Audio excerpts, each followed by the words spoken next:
let's just reference some things of like a blast from the past, if you will. Because some people, with all the doom and gloom going on, they're saying, Stellar's not doing nothing. It's not really building anything. You sure about that? Well, check this out. Number one, blast from the past. Ethereum versus Stellar. All right. Sometimes we need to be reminded of that. So, number one, it's basically speaking, real-time TPS of Ethereum is 91.6% less than Stellar. What about max record TPS? Ethereum max TPS is 64.57% less than Stellar. What about the theoretical TPS? Ethereum max theoretical TPS is roughly 89% less than Stellar. What about block time? Ethereum block time is 2.07 times more than Stellar block time. Okay, worth pointing out. Some other interesting facts or stats. Finality. Ethereum finality is 160 times more than Stellar finality. So, while we could go on and on about this, one of the things I want to point out to all of you guys is it's worth pointing out. And stick around to the end of that one. You want to hear about this. So I'm going to jump into the next part because some people still don't think that Stellar's do anything. You know, I want to see price action. I've heard all the stories for the longest time.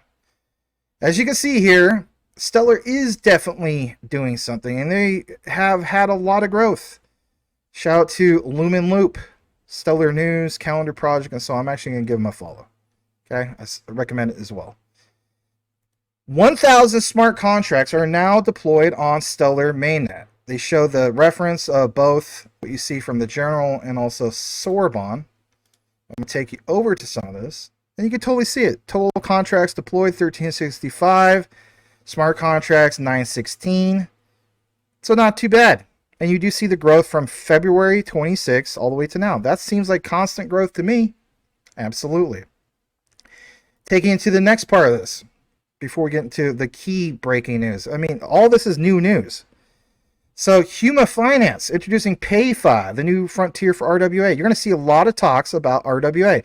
As the first PayFi network, Huma, if I pronounce that right, powers financing of global payments with instant access to liquidity anywhere, anytime. Explore PayFi and how it will transform payments. Well, I want to do that. You guys are here. You want to do that too. Why is this significant? Well, when I jumped into this, talks about this new frontier for real-world assets, right? Let's talk about that transaction layer. Because of the nature of payments, high throughput, low cost, and quick settlement are key requirements for the transaction layer. It says both Solana and Stellar have focused on payments from day one, building their names for high throughput and low cost. But for me, Stellar is going to shine, especially when they have the full rollout of Sorbonne, the Protocol 21 upgrade. As we know, Solana's network does go down. Stellar doesn't do that. All right? And nothing on knocking on people that have Solana. You may feel as though it's a great opportunity. I look at Stellar being a better long-term opportunity for numerous reasons, and we're going to get into that nitty-gritty here in a bit. All right, so we see that. And this particular company, PayFi, introduced what? Payment-specific enhancements. Yes, there's Solana Pay, but there's also Stellar Disbursement Platform. And they're doing what? Utilizing blockchains for any type of payment, bringing everyday finance to the masses. Yes, to the masses. You're going to hear more talk about tokenization. You're going to see more talk about the whole thing of RWAs. There's this news post from the block. Okay, this was late July, but still valid. Why is that? Because they talk about RWAs. So Etherfuse, RWA tokenization platform founded by Taylor and his brother AJ. The platform focuses on tokenizing emerging market assets. We didn't feel the United States, listen to this, but let us innovate on products that could be viewed as securities. Remember how people worry about, what's going to happen with XRP, and how Brad Garlinghouse said, if it came to it where the SEC 100%, in the case, I should say, not the SEC, that we got ruled as a security, we would move offshore and still continue to do our thing. Well, this company was looking at from that perspective. So what did they do? They went to Mexico, where they felt they would be able to develop a tokenized bond product. Now, this guy says, who is from this particular platform that we're talking about, currently we are the only, read that right, only Mexican peso denominated yield bearing asset in the world. Now, some of you guys may think, okay, how was that breaking news? Let me get to the main key part that was just 5 hours ago. But what's important to understand is this is a doom and gloom day. And even though you don't see the price of Stellar moving, you can appreciate what has been built, and you can appreciate other companies that are utilizing the blockchain, and it is the layer 1. So the whole concept of seeing whether it's long-term or in this case short-term tokenized debt products, well, that reminds me of XRP, because we understand XRP shines when it comes to ODL, taking on that debt and so on. So tokenized Mexican Federal Treasury certificates are called TES, excuse me, and there's also tokenized Brazilian National Treasury notes. That right there, remember when we talked about Quant, talking about the BRICS nations? Well, that sounds pretty BRICS, right? Brazil is the B in BRICS. You have tokenized European Union bonds from Spain and Germany, and back to the whole thing of the United States Treasury. Remember I did like a couple videos on this? You guys saw the recordings? And we talked about how the United States Treasury chose Stellar for financial inclusion. They wanted to be part of that mix. So that is, to a sense, the US's plug into the whole thing. Back to Etherfuse. They call its tokenized products stable bonds. Think about that. Stable bonds. We talked about stable coins till we're blue in the face. But as these are tokenized versions of physical bonds, they are issued by sovereign entities. What happens, guys, when we get other examples, not just Mexico, but other places in the world? What happens when we have over half of the world? You know where we're going with this. We're gonna be led to believe that Stellar's price is only gonna still be, it's just probably only gonna go with 25 cents. Give me a break. At the end of the day, if you build it, they will come. You better believe they will come. Look at the prices in the market. Look at Stellar currently speaking, roughly around 8 cents. Heck, by the time I chop this up, it could be 7 cents. What a great opportunity to get into things like Stellar. All right. The moment you've been waiting for. Here's the breaking news. So, Stellar blockchain chosen for what new EURT, EURT, EuroPeg stablecoin initiative? How long ago was this posted? Well, 11 a.m. That was just a few hours ago, guys, right? Roughly about 6-7 hours ago. Yes, today, August 5th, new EuroPeg stablecoin EURT is being launched on the Stellar blockchain with the aim of being fully MiCA compliant. Shout out to our brother Rue Black. He always talks about MiCA, tokenizer, and so on. I do it as well, especially with XDC. But the point is, what differentiates this from what we studied in the past? Because, we could talk about stable coins, guys, till we're blue in the face, right? Now, this time, this really makes Stellar shine. How is that? At the end of the day, we talked at the beginning of the outline of the live show, supply and demand forces. This specific one will outshine all of them. And I'm not just saying that because that sounds like something to hype it up. I'm going to show you real research to back up that statement. All right, I have some of my own notes, prepared for the show and so on. Out of all the ones I've seen, this is Stellar's moment. Stellar is the chosen one for this, and man, are they ever. So I decided to jump into this article. I decided to get into the nitty-gritty, jump into the weeds about this and so on. Let's take you over to this. This is from the Digital Pound Foundation, and as you guys know, Quant had a big factor with the whole thing, Digital Pound Foundation and so on. And, Gilbert Verdian resigned and so on, but he only really sticks around with other companies for maybe a couple years, and he moves on. So, been there, done that. But Stellar blockchain, like it says, chosen for the new EuroPeg stablecoin initiative. Why is this so significant? Well, it's not a super long article, but I want to get into some of these things. Excuse me. So, number one, Ireland-based electronic money institution DECTA from the EMI, partnering with French fintech company Next Generation, introduced a new EuroPeg stablecoin called EURT. Now, we understand this collaboration, but what does it say specifically in regards to crypto? Yes, crypto. Everybody wants to hear the whole notion that crypto is being used, not something like Project Enbridge and all this other stuff where we can't buy these assets that we hold in retail. I'm with you guys. So this collaboration aims to create a fully compliant, yes, you read that right, stablecoin that adheres to the markets and crypto assets. Were you aware that's what MiCA stands for? Regulations and operates on the Stellar blockchain alongside 3 additional platforms. Next Generation, which has close ties with Tempo France, previously launched Yurt with the Stellar Foundation. Knows how it consistently says Stellar is one of their first stablecoins in 2017. However, and this is where the supply and demand kicks in, pay attention to this part just in case you're talking about pogo sticks or something. The project was suspended due to a lack of regulatory framework. Now, I got something else on my back burner for XRP, and I'm telling you flat out, it matches this as well. And I'm not done with that because it's 152 pages. All right, super long, and it's been deleted from the internet, and you're going to have to wait for that. But we are talking about Stellar. So the implementation of MiCA now provides a structured environment facilitating the relaunch of this project. Remember how we talked about in the past? That's the other players that will kick in to create supply and demand forces that we just don't know about.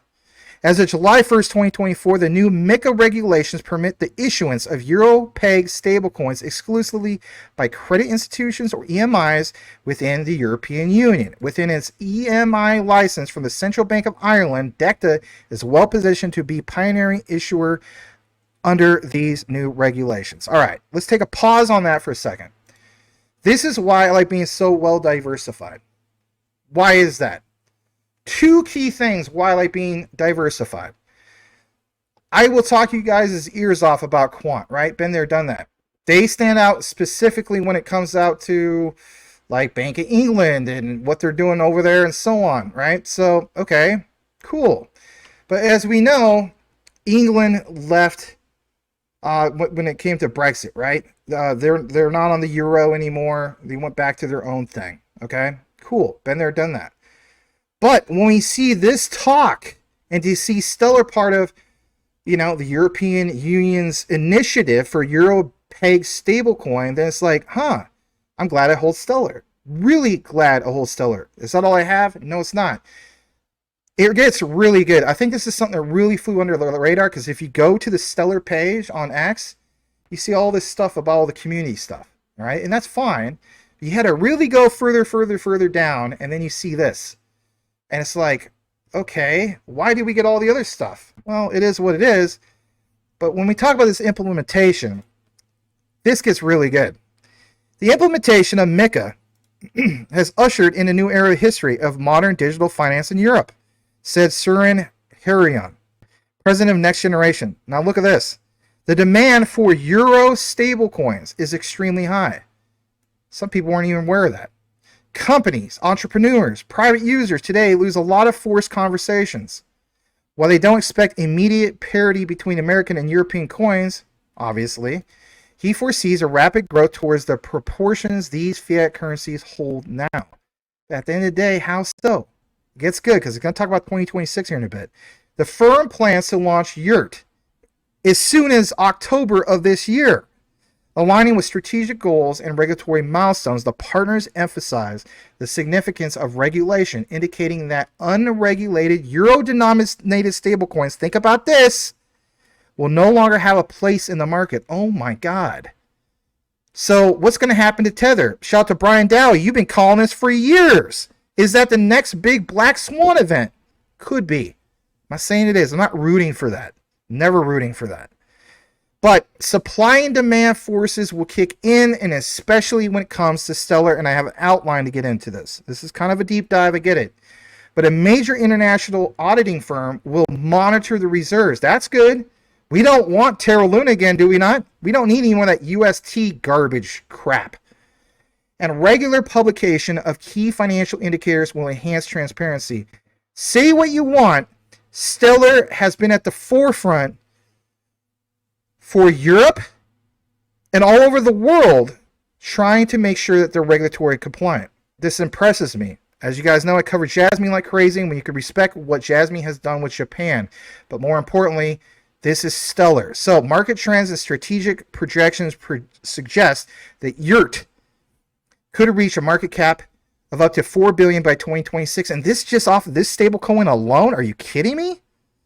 With significant growth expected in subsequent periods. Next generation will manage key technological aspects, including issuance. And some people ask about burning. Yep, burning, distribution of YERT, underscoring the potential and excitement surrounding this venture. I'll read this last statement. This is from Patrick Hayes, the CEO of DECTA. He expressed enthusiasm about the partnership. Partnering with Next and Generation on YERT initiative is an exciting opportunity for DECTA. As what does it say? Regulated e-money entity focuses is ensuring client money is protected and managed correctly. That's all in alignment with everything of MiCA and especially with USDC and their policies. All right, it is a step forward. All right, but here's the thing I want to talk about real quick before we close out. At the end of the day, we are Stellar XLM holders, and a lot of times we see some of this stuff and we're like, man, how the heck does this really affect Stellar XLM? I hold XLM. You're talking about this new stablecoin. That's like getting excited about USDC, Max. I hold XLM. Hey, I'm with you. Hear me out on this. So number one, we have to address the elephant in the room, the big news story. And that basically is the significance of YERT on Stellar and the implications, of course, for XLM. Hear me out. What will this cause? Well, it's validation of Stellar's capabilities, everybody. And that validation is profound. If we talk about, for example, the validation of like what Quant does with the overledger on the back end of things, it's worthy of mentioning some of these things when it comes to Stellar. So two things I want to get into. In that article, there's a lot of talk about regulatory compliance. And if anything, MiCA will be the driving force for Stellar in this whole thing. But this regulatory compliance, the choice of Stellar, guys, for a regulated EuroPeg stablecoin demonstrates the ability, or I should say the platform's ability, to meet stringent regulatory requirements, obviously such as MiCA. You better believe it enhances Stellar's credibility as a reliable and compliant blockchain, layer 1 by the way, for financial institutions. That's a huge win. But at the end of the day, we want to see scalability, especially compared to things like Ethereum, and more importantly, things like Solana, because that network goes down, but it's supposed to have higher TPS. True. But it's the efficiency of Stellar. Stellar, as we know, has the lowest prices when it comes to, you know, was it 0.00 zeros and a 5, or excuse me, 5 zeros and a 1 or a 2? It's the cheapest one out there when it comes to costs. So Stellar's proven track record in handling large-scale transactions and low fees make it an ideal platform for a stablecoin with potentially high volume. I don't think it's going to be potentially. If they're the chosen one, it will have that high volume. There's no way it's going to stay around the same prices that it is. Now, some people say, well, you're talking about the whole thing of a pairing. There's more to it than just that. Hear me out. I am going to get into the XLM example. We all want to see more adoption for Stellar. So what would it create? Why is this such big news? And why am I all excited about it? Guys, at the end of the day, it's new users. New users being added consistently is a win for all of us in the Stellar army. How so? YERT's launch is likely to attract new users, a bunch of new users, to the Stellar network, including businesses and individuals seeking to transact in euros digitally. You combine that with Sorbonne, the premier smart contract platform, and now you have the perfect formula for Europe to be onboarded. You know, we talk about bridge currencies. This is where it's at. Pay attention to October of this year, and more importantly, in my opinion, that flip a switch of November 2025 with the ISO 222 mandate. Is this all I have? No. Listen to this. At the end of the day, the increased activity on the Stellar network can definitely stimulate the development of an ecosystem. New applications, new dApps, services, integrations, fostering a more robust ecosystem is a big win, especially with Sorbonne coming in. But now let's talk about the final part. We are XLM holders, and sometimes we get frustrated with all the talk about USDC, and what about XLM? I'm with you. So would it create more growth for XLM? The answer is yes. And how so? There would be increased demand, profound increased demand. As the Stellar network handles more transactions, the demand, of course, for XLM, the lumens, by the way, the native cryptocurrency will increase. No, I didn't say may increase, will increase. XLM is used for network fees, as we know, as a bridge currency for cross-asset transfers. Notice I didn't say cross-border payments. We already been there, done that. But the reason why I shared everything with you guys tonight is because what did we talk about before the main news? We talked about RWA, real-world assets. So cross-asset transfers? Huh. I see where Max might be going with this. Yeah, because guess what the next step is? It's enhanced liquidity. How so? The presence of a EuroPeg stablecoin on Stellar can improve liquidity. Yes, that's right. And for what? USDC? For YERT? No! For XLM! As other assets, I should say, on the platform. All right. Will this strengthen like Europe's digital finance landscape? Like, that's great, Max. But at the end of the day, you talked about YERT. There's got to be something for them. Yes. Two things. Financial inclusion. Just like the United States Treasury wanted to pick and be included for financial inclusion, so they chose Stellar. Now it's a whole continent. A whole continent sounds a lot bigger than just the United States Treasury, does it not? My opinion, it does. Maybe we could differ on that. But YERT in itself can contribute to financial inclusion by providing access to digital financial services for what? Wider adoption. At the end of the day, that's the main mission we all want to see. We could talk about how great Stellar is till we're blue in the face, but if we don't get mass adoption, we don't have squat. All right. What about Innovation Hub? Yes, Stellar's role in the YERT project positions it as a key player in Europe's evolving digital financial ecosystem. And at the end of the day, everybody, overall, the YERT initiative is a positive development for Stellar. Not a negative one, not a hopeful one, because they chose Stellar and the broader cryptocurrency industry. It highlights, don't get it twisted, don't listen to the FUD, the growing acceptance of blockchain tech for regulated financial products and positions Stellar, yes, you heard me right, Stellar as a leading platform for stablecoins and digital assets. Now, we understand that with XLM, all this stuff is hard to predict. I don't have a crystal ball, but I could check out research, can I not? And same can you. The long-term benefits, you heard me right, the long-term benefits of increased adoption, mass adoption, network growth, and enhanced liquidity are not a possibility. It is likely to have a profound positive influence on its value. So, as much as we had doom and gloom today, stay the course. Know what you have. Know why you hold it. The research. Yes, the research trumps FUD. 110%. If managing your crypto feels like solving a puzzle, it's time to switch to Decent Wallet. Say goodbye to complicated setups and hello to Decent Wallet, the hassle-free solution to your digital currency needs. With just a few taps, you can manage, track, and secure your crypto with unmatched ease. And here's the best part. Grab your Decent Wallet at a discounted price by using the referral link below. Don't miss out on making your crypto experience smoother and more secure.